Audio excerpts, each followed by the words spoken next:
Well. Happy 2024. I am recording this from 2023, but I wanted to say happy 2024 because it's wild that it's already that time of year. So welcome to that. Thank you so much for being here. This is a new episode of the Seriously in Business podcast, and I'm so thrilled to have you here because I want to do a bit of a look back into the things that I haven't shared around the wins in business. I don't know about you, but I am not very good at celebrating my wins. I often forget all the things I've accomplished in a year and feel like, oh, I haven't done that much. And it's been a good year, I guess.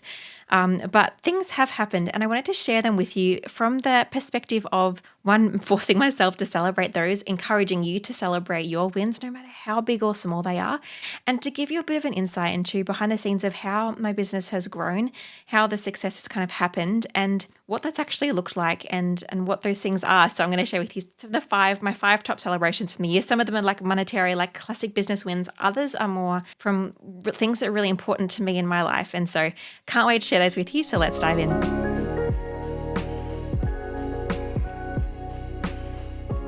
So hello, if we haven't met before, my name is Jacqui, and this is a weird episode for you to come in for your first one, but you are totally welcome here if it is your first episode. I wanted to share with you, I guess, a bit of a look into my business. I don't know about you, but I just love seeing and understanding a little bit about how businesses actually work on the inside and the things that are going on behind the scenes that you might not always see. So some of these things I haven't shared publicly. Some of them you will have seen publicly, others less so.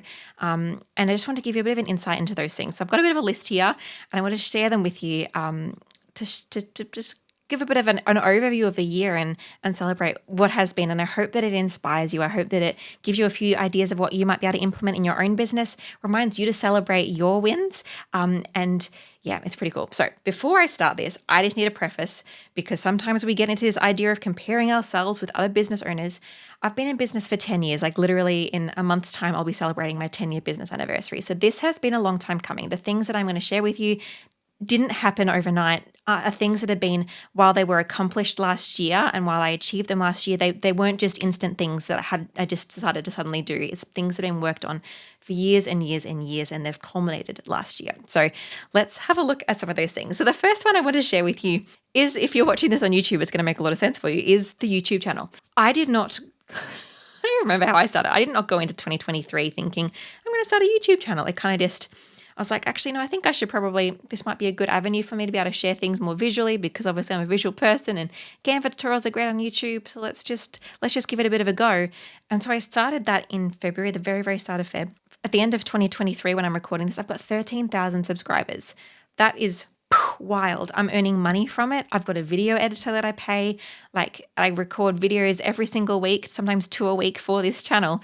And it's something that I wasn't doing at all last year. This time last year, as I'm recording this, I didn't even think that the year before, I didn't even think that I'd be starting a YouTube channel. And that just kind of all happened quite quickly, actually, because I had all of the camera gear and all of the stuff already kind of just happened on its own. But that's something that I'm really proud of. And some of the things was my own effort, and some of the things were just a bit of a fluke and a bit of timing and a bit of cool stuff that happened around going viral with certain Canva tutorials and whatnot. But I'm just so darn grateful because it's brought us so many new people into my world. If you're watching this on YouTube, hi, because I just find it incredible, the connections that I've made, the people that have joined my course that I've got to be able to serve and help, the people who have joined my programs, my coaching things. I even had someone come along to, I'll share about this soon, a launch party that I ran in person in Melbourne.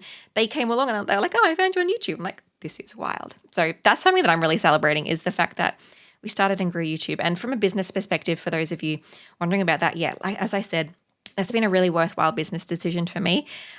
Even though I am paying a video editor, hi, video editor, Eric, you're great, to do that. And so I've got quite a big expense every single month paying for that. I've obviously got my huge time expense of recording these videos quite regularly.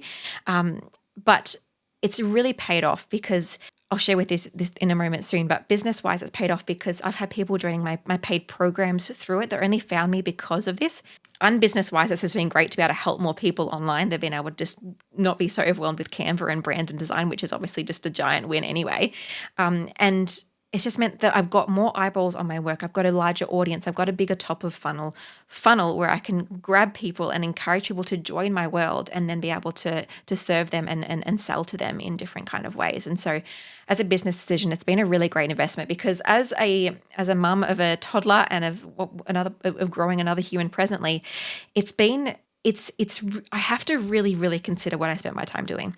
I want to do Pinterest marketing. I want to do this thing. I want to do that thing. I want to do this thing. And I can't do all of the things. And that is a struggle that I constantly have. And so it's about really being strategic about the things that I spend my time in. And so if you're a business owner and you're working out what area to invest in next, think about the different avenues that you'd like to invest in and where they're going to help you on your marketing journey, on your marketing funnel, and how much time they're going to take from you, and if they're really worth pushing into. And some of them you're not going to know if they're worth pushing into, but some of them are probably maybe they seem less fun, but you know they're going to create a result. And so maybe put some time towards those things and give yourself permission to not feel like you have to do everything. There are so many things I want to do in my business, but the time and season is not for those right now. But thankfully, YouTube was something that made the cut, and it's been just so exciting to see that grow and expand and serve more people. So that's achievement number one that I want to share, because that one's probably one of the biggest ones. Like that's like 2023 was the year I started YouTube. So that's pretty exciting. The next one I wanted to share is a less monetary and less business success one, and that is growing a human. I'll just give you a little bump update for those of you on the video.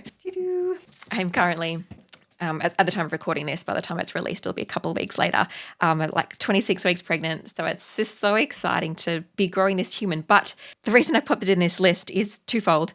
Firstly, I'm proud of myself for continuing this business somehow throughout first trimester. If you've been pregnant before and I had a relatively easy first trimester compared to other women, but I also had it harder compared to other women in terms of I was just dead tired 24/7. I was napping at least an hour or two every day, getting up at 7 or 8 in the morning, and then going to bed again around 8 at night.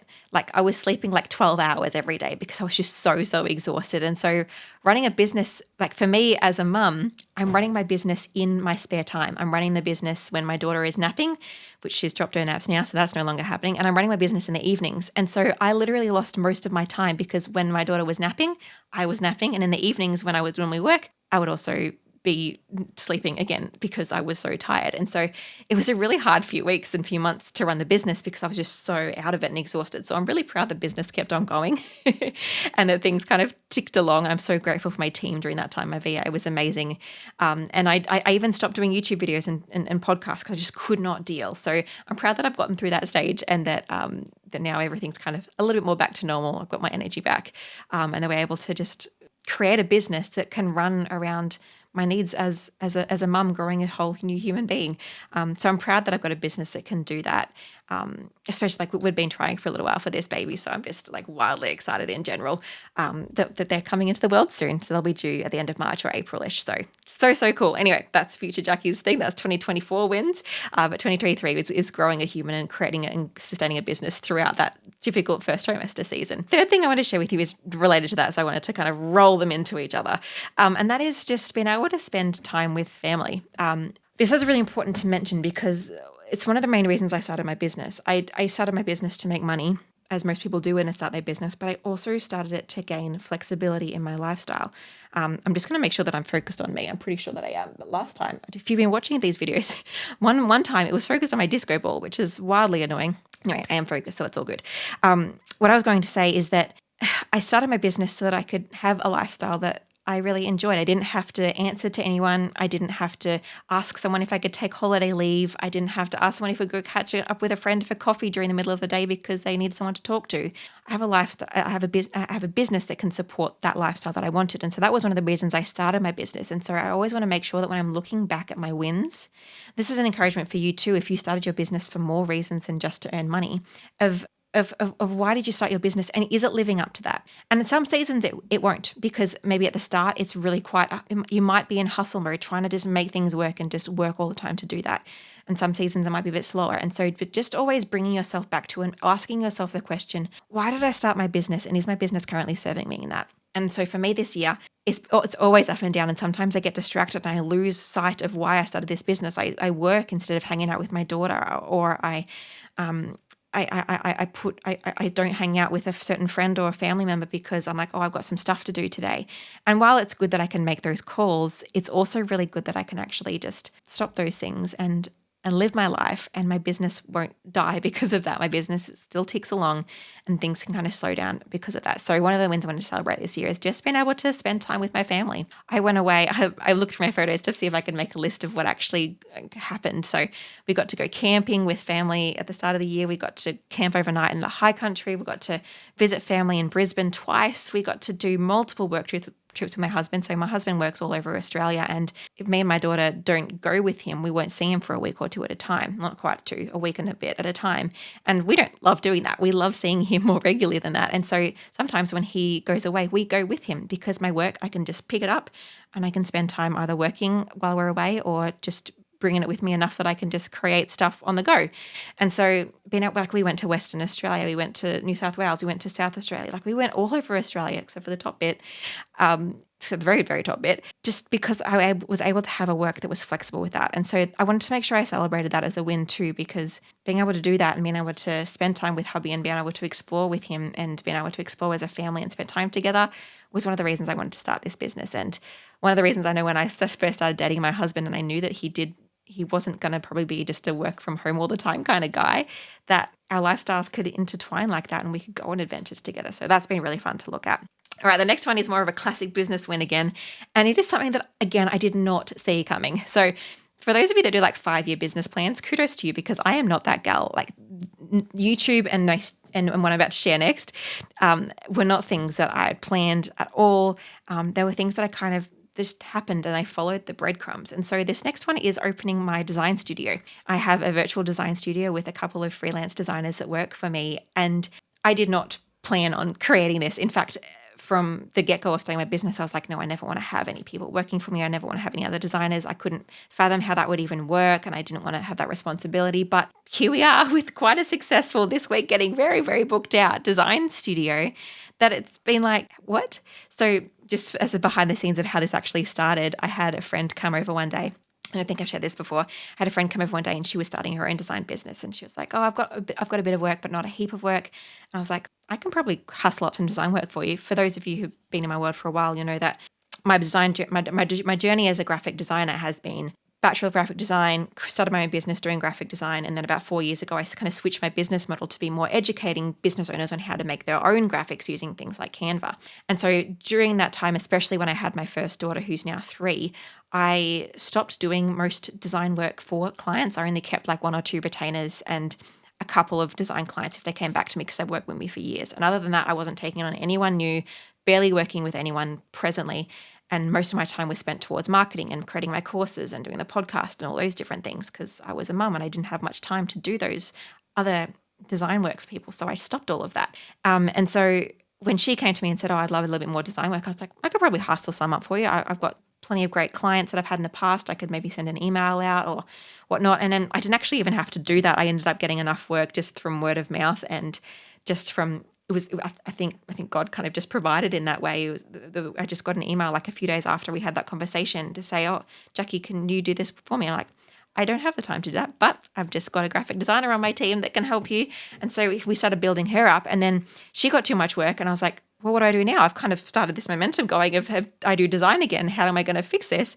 And so I ended up hiring another graphic designer as a freelancer, and she had even more time. So I was like, all right, well, I need to find more work for her, so I better put myself out there. So I created White Deer Studio.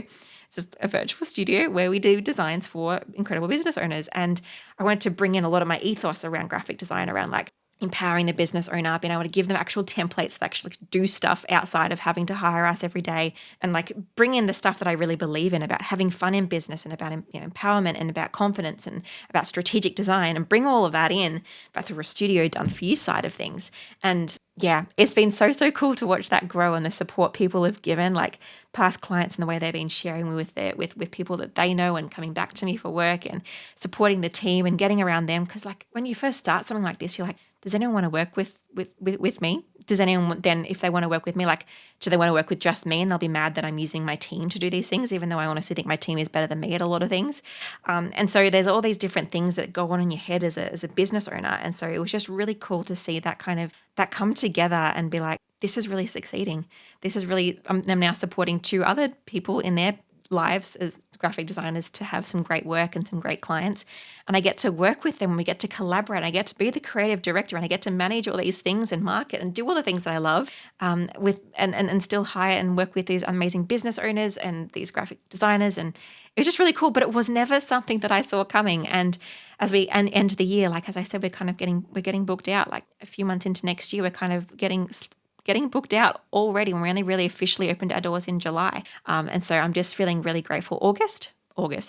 I'm really, really grateful that kind of happened, and I just followed the breadcrumbs, and I'm enjoying it so much more than I thought I would be. I'm enjoying having a team. I'm enjoying not being alone as much in my business. So I already had my VA, and I already had help from my video editor to do videos, but to be collaborating with other designers as well is just such a blessing. So if I have any tips for you there, it's really just follow the breadcrumbs. Like if something kind of an opportunity presents itself and it does feel aligned at the time, then start to pursue it and see if it kind of can work. And for me, that studio thing was definitely one of those things. And the final thing I want to share with you, number 5 of the business successes, is after this, I'm going to share with you some scary decisions and how I did some of these things as well. But some of one of the classic business wins is it's been the biggest revenue year so far. Last year before that was my biggest revenue year, and the year before that was my biggest revenue year, which I just find wild because it's been the year that I'm working the least. I'm now a mum, I'm growing another human, and even so my business is growing because I just focused on that consistent growth of bringing in new things. I'm going to tell you some different things of how I did it soon, so I won't argue with that now. But in essence, it's really cool to kind of see how things have grown. Even as I don't want to work more, I don't want to spend 10 hours a day working. I want to spend 15 hours a week working. And to be honest, I'm not very good at tracking my time. So I may work more than that some weeks and less than that other weeks. But in essence, how can I work in a way that's going to support the things that I care about in my life and business, like being a mum and being with my family and being able to go away and being able to support business owners, but doing all of that in a way that is manageable for the time that I have.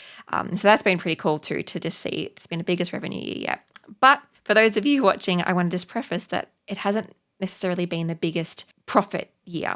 It probably has still been the biggest profit year, but there's still lots of expenses that come up in business. And I just want to put that caveat there because that's the kind of person I am. I always like to just make things a bit more realistic of, yes, it's been the biggest revenue year, but my expenses have gone up. I've hired more team.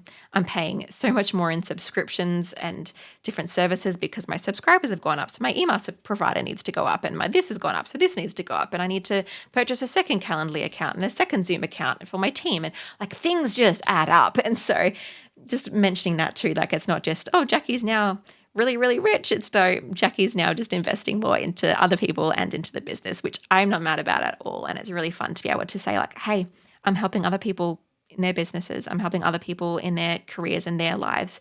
And to be a part of that is really cool from something that I've been able to generate myself. So those are the 5 main wins of the YouTube, growing a human, spending time with family, opening the studio, and having the biggest revenue in business yet.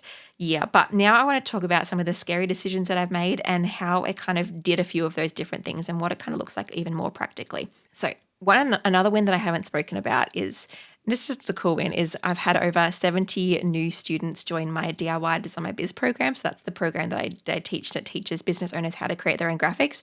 And I've had over 300 students in it now, but 70 joined this year, which is wild. This is starting to reach some of the goals that I set when I first created it, let alone.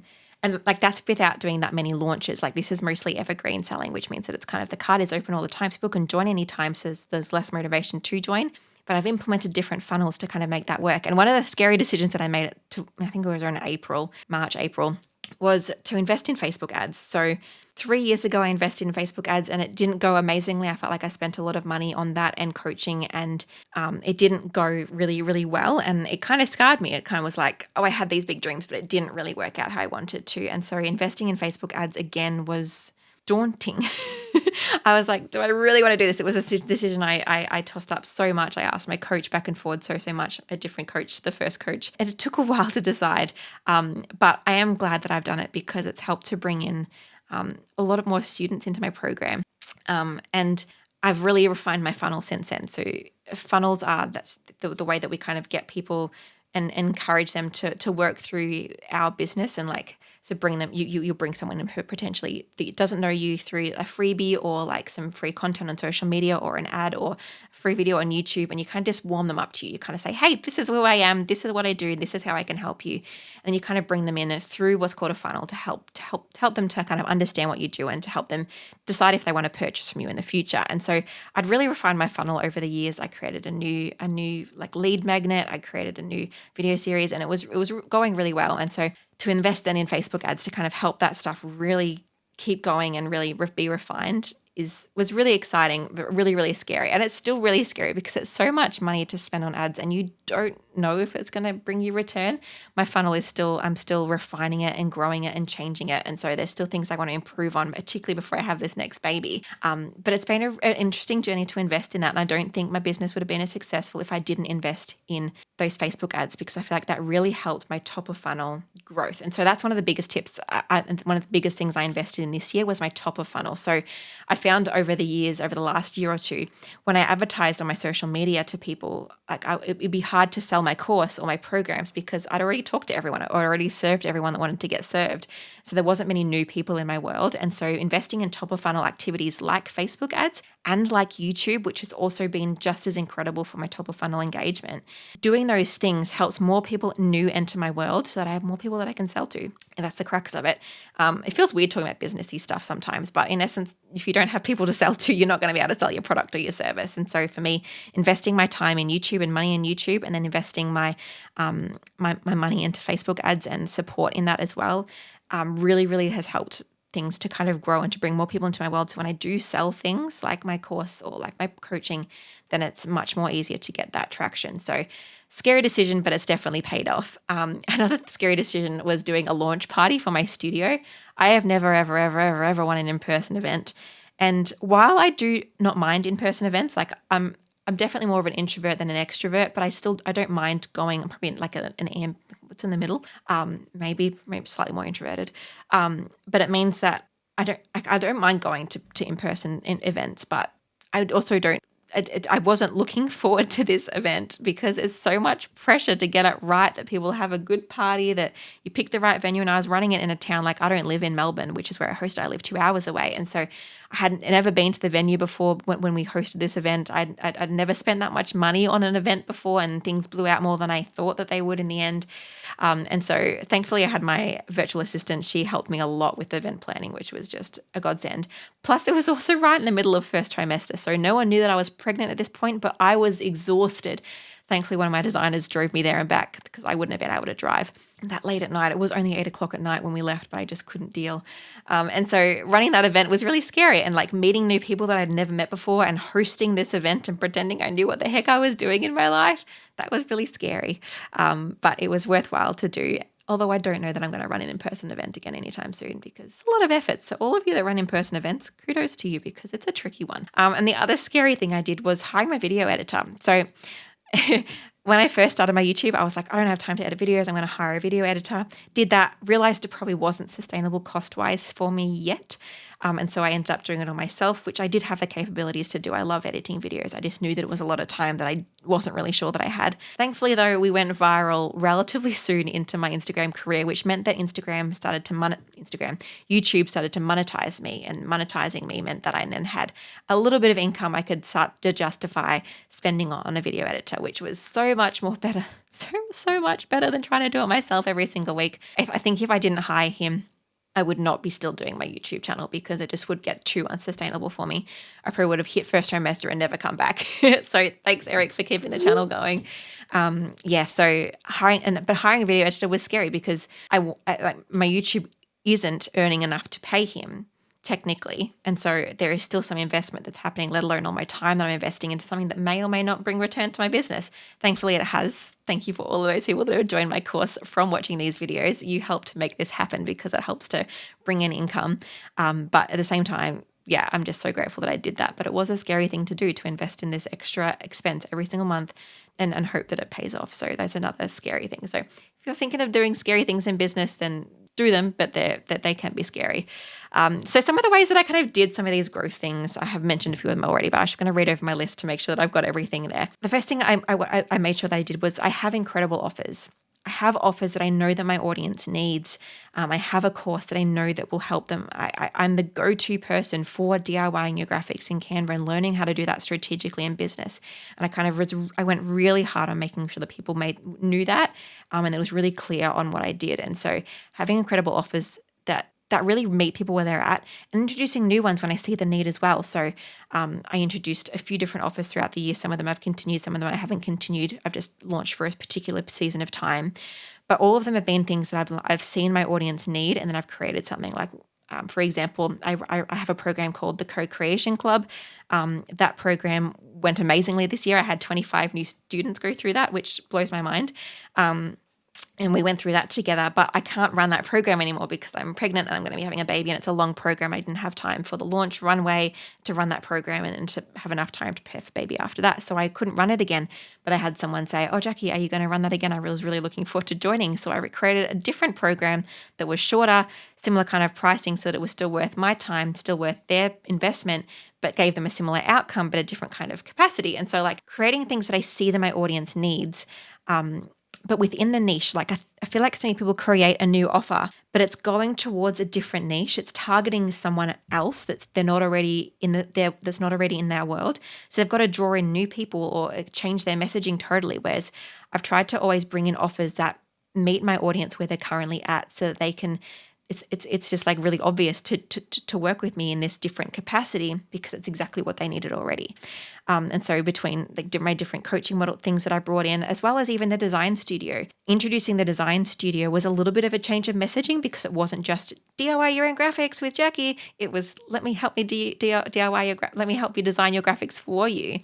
But it was still a continuation. It was what people needed. When people had been DIYing their graphics for a year or two and their business was growing because they'd done such a great job, they're ready to invest in a graphic designer. And I was able to then provide that service as well. So it was still within a similar niche, helping people where they were at and what they needed. So doing and creating offers within that has been really, really helpful. Also been building trust and credibility through my thought leadership, through sharing things really confidently, through sharing things over and over again. The amount of times I feel like I've repeated myself, people begin to know my message. They know what I share, and they share me with other people. They like, "Oh, Jacqui this, Jacqui that." And that helps to build my credibility. It helps to build my trust, because I've remained the same. I'm sharing the same message really regularly. And it also means that like I've really pushed hard into like my branding. My branding is really strong. It's really consistent. Like the amount of people I get like saying how great my YouTube branding is, even though I had never done YouTube branding before I started YouTube branding this year.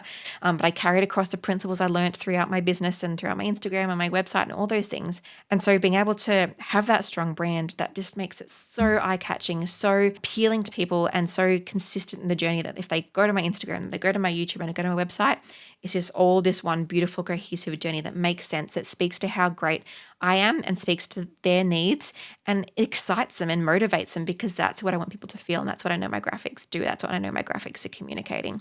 So doing that really intentionally has been really important as well. Invest in top of funnel. I've already said how I invested my time and my effort into top of funnel activities like Facebook ads and YouTube, as well as social media as well, but less so this year because I've been focusing on those two areas. And that's really helped me. I've welcomed those 70 new students, 25 new clubbers, 5 different one-on-one coaching packages as well. And it's just really, really cool. That's mostly what I wanted to say. I wanted you to just see the behind the scenes a little bit of the different things that I've been prioritizing, the different things I've been focusing on as a mum, as a pregnant woman, as someone who's just running their business from home, and half making it up as they go along, half really grateful for all the coaching and support that I have. So grateful for all the students and people that I have in my world, and the people that trust me to help them to create an incredible brand and graphics. And obviously, if you want to be a part of my world, you can totally do that. This is only growing. Like I've got plans for after baby, got plans for when during baby. Like my studio is going to be in good hands while I am on maternity leave. So if you are needing graphics for your business and you don't want to do them yourself, feel free to head over to whitedeer.com.au/studio, and you can get to see all our different offerings there. About to do a new website, which is exciting. Or you can join any of my courses. My DIY Design My Biz course is a great place to start. Or you can join some of my freebies and just watch some videos that I've shared, and start to really see how you can grow your business yourself through the power of design, and be a part of my world, because I'd love to have you a part of my world if you're not already. So thank you for joining me. Would love to know your own business wins. If you are on Spotify. I'm pretty sure you can answer like questions on there. So feel free to pop in your own biggest business wins for this year, whether they're classic business wins like I made X amount of revenue, or whether it's just I got to spend more time with my family, or I got to spend more time with my dog, or I got to hang out with friends, or I got to travel, or like whatever it is, whatever the business wins are for you, or whether it was I started my business, or it was I put this out there and it didn't work amazingly, but I still put it out there. Those are all wins. And I hope that you're celebrating all the different wins that you have. And all the best as you step into 2024, as you're planning and as you're growing. Follow those breadcrumbs like I did and see where things take you. So thank you for joining me, and I'll see you next week for another episode. Bye.